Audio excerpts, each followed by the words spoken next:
Pernah nggak sih Anda merasa tubuh gemetar hebat gitu setelah melewati situasi yang sangat menegangkan? Atau sebaliknya ya? Iya, atau malah kaku membeku total pas lagi kaget. Rasanya kayak tubuh tuh punya pikirannya sendiri. Nah, iya. Dan sensasi-sensasi itu kan bukan sekedar reaksi aneh ya. Itu sebetulnya cara tubuh kita berkomunikasi. Semacam bahasa purba yang sering kita salah artikan. Dan bahasa inilah yang akan kita coba terjemahkan hari ini, ya kan? Tepat. Anda udah kumpulin setumpuk materi yang menarik banget nih, mulai dari jurnal neurobiologi, artikel panduan praktis, sampai laman ensiklopedia. Misi kita adalah membongkar semuanya. Oke. Kita mau paham gimana pengalaman traumatis itu nggak cuma tersimpan di ingatan, tapi benar-benar terperangkap di dalam tubuh, di otot kita, di saraf kita. Betul sekali. Tujuannya adalah untuk memberi Anda pemahaman baru. Semacam peta lah ya, untuk memahami lanskap internal diri sendiri. Kita akan lihat kenapa tubuh bereaksi seperti itu, dan yang lebih penting lagi, gimana pendekatan yang fokus ke tubuh atau somatik bisa jadi kunci untuk melepaskan beban itu. Beban yang mungkin sudah lama kita pikul tanpa sadar ya. Nah, itu dia. Oke, mari kita langsung masuk ke konsep dasarnya. Boleh. Kita semua kan familiar ya sama respons lawan atau lari, fight or flight. Kalau ada bahaya, kita siap-siap melawan atau kabur. Standar sekali itu ya. Tapi sumber-sumber yang kita punya ini menunjukkan ada kepingan puzzle ketiga yang hilang. Dan ini krusial banget. Membeku atau freeze. Ini respons yang sering sekali terabaikan loh. Padahal mungkin ini yang paling umum terjadi dalam situasi di mana kita merasa nggak berdaya. Coba deh, jelaskan lebih dalam.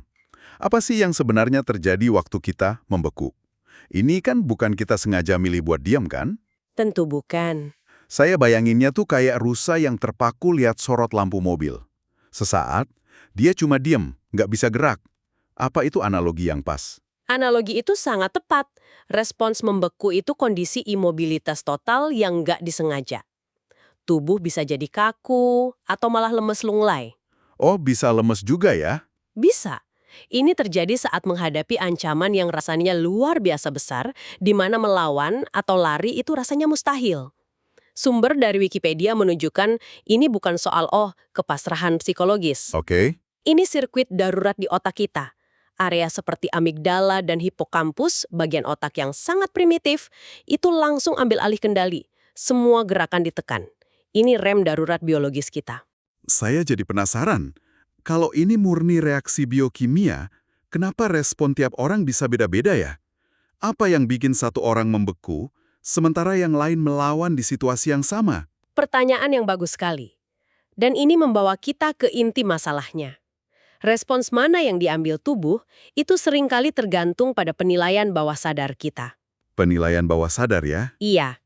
Kalau ada celah untuk menang atau lari, sistem akan pilih fight or flight. Tapi kalau ancaman itu terasa absolut, nggak terhindarkan, nah, sistem akan memilih freeze. Dan di situ masalahnya muncul. Disitulah letak masalahnya. Tubuh kita itu memobilisasi energi yang luar biasa besar untuk bertahan hidup. Adrenalin membanjir, otot menegang, jantung berdebar. Energi untuk aksi fisik yang hebat ya? Tepat. Tapi saat kita membeku, energi itu nggak punya saluran keluar.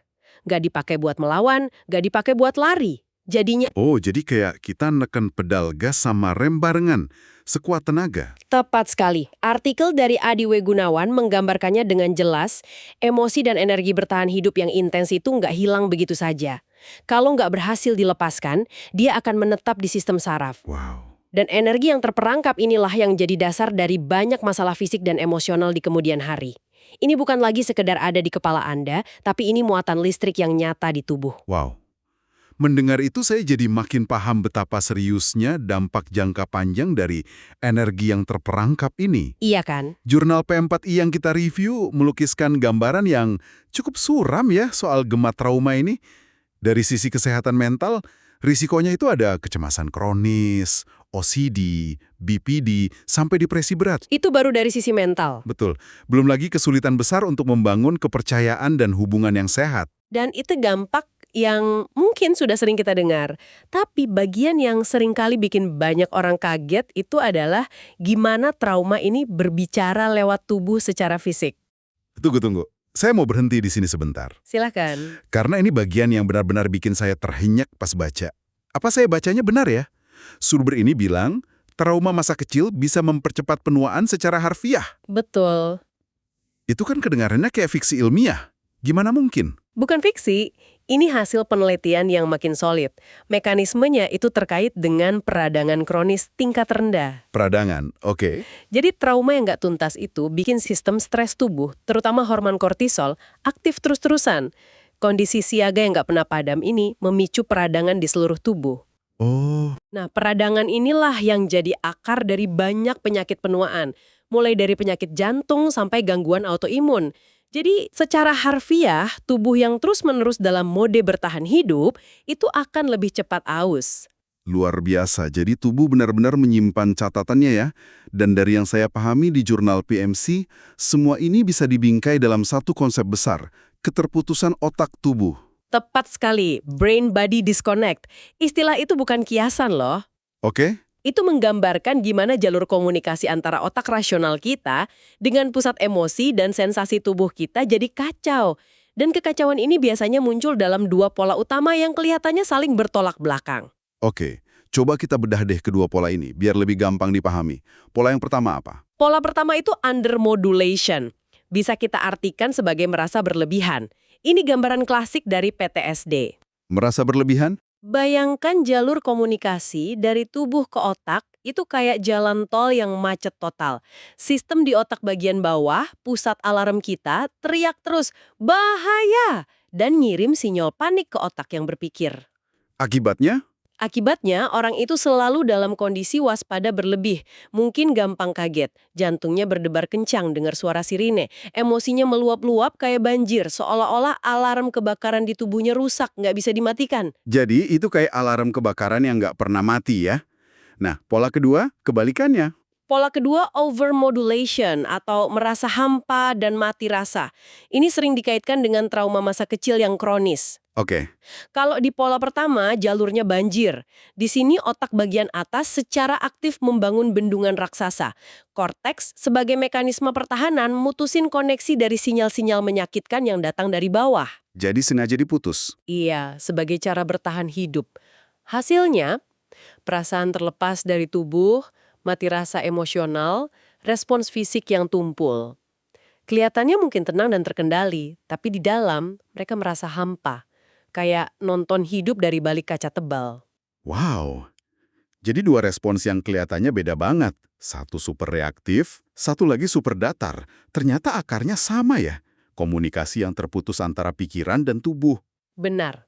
Setelah dengar semua dampak yang berat ini, pertanyaan wajarnya kan, apa ada jalan keluar? Dan menariknya, sumber-sumber ini nunjukin jawabannya mungkin ada di tempat yang selama ini kita abaikan, di dalam tubuh itu sendiri. Tepat. Ini pergeseran paradigma. Dari pendekatan top-down, pikiran ke tubuh, jadi bottom-up, dari tubuh ke pikiran. Nah, iya. Kalau masalahnya adalah sensasi dan energi yang terperangkap di fisiologi kita, ya penyembuhannya juga harus dimulai dari sana. Salah satu contoh paling konkret dan menarik yang kita temukan itu dari artikel soal Trauma Releasing Exercise atau TRE. Disinilah letak wawasan kuncinya. Sesuatu yang berlawanan dengan semua yang mungkin diajarkan ke kita. TRE ini berpusat pada konsep neurogenic tremors atau getaran neurogenik. Getaran alami tubuh ya? Iya, getaran yang sering kita anggap sebagai tanda panik, cemas, atau lemah itu ternyata mekanisme pelepasan trauma paling kuno dan cerdas yang dimiliki tubuh kita. Tubuh kita secara naluriah mencoba menyembuhkan dirinya sendiri. Dan kita malah sering menghentikannya karena malu atau takut, kan? Poin itu sangat krusial. Karena itu mengubah cara kita memandang reaksi ini. Ini bukan lagi soal kekuatan atau kelemahan mental. Ini soal mesin biologis kita yang mengambil alih. Oke, Anak-anak kecil gemetar hebat di tempat penampungan bom. Setelah bahaya lewat, mereka bangkit dan main lagi seolah nggak terjadi apa-apa. wow, Getaran itu adalah cara alami tubuh mereka untuk meriset sistem saraf. TRE itu pada dasarnya serangkaian latihan sederhana untuk mengundang kembali respons pelepasan alami ini. ini jadi ngingetin saya sama teori lain yang dibahas juga, yaitu Somatic Experiencing SA yang dikembangkan oleh Peter Levine. Kayaknya ada benang merahnya ya? Tentu saja, SE itu kerangka teoritis yang lebih luas di balik prinsip ini. Levine itu kan biofisikawan sekaligus psikolog. Dia bertahun-tahun mengamati hewan di alam liar. Oh, dari hewan ya? Betul, dia lihat seekor impala dikejar cheetah, lolos, terus jatuh membeku. Tapi setelah beberapa saat, impala itu mulai gemetar hebat. Setelah getaran selesai, dia bangkit dan merumput lagi dengan tenang. Seolah tidak terjadi apa-apa. Tepat, Levin sadar bahwa getaran itu cara hewan melepaskan muatan energi bertahan hidup yang sangat besar. Manusia punya mekanisme yang sama persis, tapi ego dan pikiran rasional kita seringkali menghalanginya. Jadi SE itu seni untuk mengakses kembali kebijaksanaan hewani di dalam tubuh kita. Bisa dibilang begitu. Jadi gimana SE secara praktis membantu kita melakukan itu tanpa bikin kita kewalahan oleh ingatan trauma? SE menggunakan beberapa prinsip yang sangat elegan. Yang pertama itu titrasi. Titrasi. Bayangkan Anda punya obat yang sangat kuat. Anda kan nggak akan minum seluruh botolnya sekaligus kan? Nggak mungkin. Anda akan ambil dosis kecil yang bisa ditangani tubuh. Titrasi itu bekerja dengan cara yang sama. Kita hanya menyentuh sedikit dari sensasi atau ingatan traumatis, lalu segera kembali ke rasa aman. Oh, jadi nggak langsung menyelam ke lautan trauma ya? Cuma mencelupkan ujung jari kaki. Persis. Lalu ada prinsip pendulasi yang terus terang sedikit abstrak buat saya, bergerak bolak-balik antara sensasi trauma dan sumber daya yang menenangkan. Bisa kasih analogi yang lebih nyata? Tentu. Bayangkan ini kayak belajar berenang di air yang dingin banget. Oke. Anda kan nggak langsung lompat dan bikin tubuh shock. Anda celupin kaki, rasakan dinginnya, terus tarik lagi keluar ke hangatnya pinggir kolam. Iya. Anda bolak-balik sampai tubuh terbiasa dan sadar bahwa ia bisa menangani rasa dingin itu. Pendulasi melatih sistem saraf dengan cara yang sama persis. Jadi kita membimbing kesadaran untuk merasakan sedikit ketegangan di bahu misalnya, lalu membawanya kembali ke perasaan hangat lapak kaki di lantai. Gitu ya? Betul sekali. Gerakan bolak-balik ini membangun kembali fleksibilitas sistem saraf. Dia belajar lagi bahwa, ya, saya bisa merasakan ancaman, dan saya juga bisa kembali ke rasa aman. Dan setelah proses titrasi dan pendulusi ini apa yang terjadi? Apa hasil akhirnya? Hasilnya adalah pelepasan atau discharge. Ini momen ajaibnya. Saat energi yang terperangkap itu akhirnya menemukan jalan keluar. Setelah sistem saraf merasa cukup aman untuk melepas cengkeramannya, muatan energi itu dilepaskan. Bisa muncul dalam berbagai bentuk, gemetar halus, sensasi hangat yang terasa, napas dalam yang terasa lega sekali. Atau bahkan tangisan ya? Betul. Atau tangisan yang datang entah dari mana. Dan ini bukan tangisan kesedihan, tapi tangisan kelegaan. Ini tanda fisiologis bahwa siklus respon stres yang tadinya macet, akhirnya selesai. Tubuh akhirnya bisa mematikan alarmnya. Ini terdengar sangat memberdayakan ya. Artinya, tubuh kita sebenarnya tahu cara menyembuhkan dirinya sendiri. Kita cuma perlu menciptakan kondisi yang tepat untuk itu. Nah, ngomong-ngomong soal kondisi yang tepat, artikel tentang TRE kasih beberapa panduan praktis yang bagus. Bukan buat dicoba sendiri tanpa persiapan ya, tapi untuk memahami fondasinya. Keamanan itu segalanya dalam pekerjaan ini.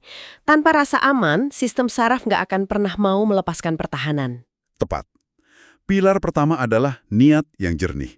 Tujuannya bukan memaksa trauma keluar.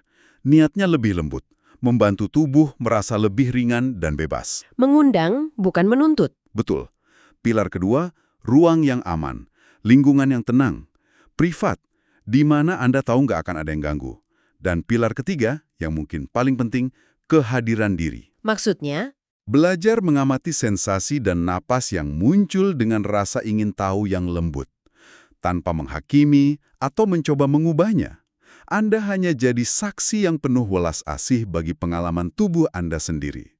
Saya ingin menggarisbawahi satu poin krusial dari semua sumber ini ya, pentingnya pendampingan profesional terutama untuk pertama kali. Nah, ini penting. Seorang fasilitator TRI atau praktisi SE bersertifikat itu nggak cuma memandu latihan. Mereka menyediakan sesuatu yang sangat fundamental yang disebut co-regulation. Regulasi bersama. Iya. Kehadiran mereka yang tenang, berpengetahuan, dan empatik itu secara harfiah meminjamkan rasa aman ke sistem saraf Anda. Kehadiran mereka seolah bilang, nggak apa-apa, kamu aman, saya di sini. Sinyal keamanan dari luar itu yang penting ya. Itu yang seringkali dibutuhkan sistem saraf kita untuk merasa cukup berani memulai proses pelepasan yang dalam. Jadi, ini bukan soal berani menghadapi trauma sendirian, tapi soal menciptakan kondisi seaman mungkin agar tubuh mau berbicara. Betul, kualitasnya jauh lebih penting daripada kuantitas. Jauh lebih penting. Artikel itu menekankan untuk pemula cukup berlatih 10-15 menit. Kualitas kesadaran Anda, seberapa dalam Anda bisa hadir untuk diri sendiri, itu jauh lebih berharga daripada durasi. Kuncinya bukan seberapa hebat getaran Anda ya. Bukan, tapi seberapa hormat Anda bisa mendengarkan dan menghargai batasan-batasan yang diberikan tubuh Anda saat itu. Kalau kita rangkum semua pembahasan kita hari ini, ada satu benang merah yang kuat banget ya. Apa itu? Trauma itu, pada intinya adalah peristiwa fisiologis. Ia terjadi pada dan di dalam tubuh. Lukanya membekas di jaringan saraf, di pola napas kita, di ketegangan otot. Benar. Oleh karena itu, penyembuhan yang utuh itu seringkali harus melibatkan pendengaran dan kepercayaan pada kebijaksanaan bawaan tubuh kita. Respon seperti gemetar atau membeku itu bukanlah kegagalan atau kelemahan. Betul, itu adalah bahasa kuno tubuh kita untuk bertahan hidup dan, pada akhirnya, untuk memulihkan diri. Ini jadi memunculkan sebuah pertanyaan penutup yang lebih dalam loh. Oh iya? Sumber-sumber yang kita bahas hari ini kan banyak bicara tentang cara melepaskan trauma yang sudah tersimpan. Tapi, bagaimana kalau kita bisa membangun fondasi keamanan di dalam tubuh sebelum kita dilanda badai? Menarik sekali. Penelitian menunjukkan bahwa ikatan batin yang aman di masa kecil, yang jadi fondasi ketahanan kita, itu dibangun melalui koregulasi somatik, goyangan lembut, sentuhan yang menenangkan dari pengasuh. Iya, iya. Mungkin langkah penting bagi kita sebagai orang dewasa adalah secara sadar mengembalikan pengalaman-pengalaman sensorik sederhana itu ke dalam hidup kita saat ini. Bukan cuma untuk menyembuhkan luka masa lalu, tapi untuk secara proaktif membangun ketahanan dari dasar, dari sel dan saraf di tubuh kita sendiri.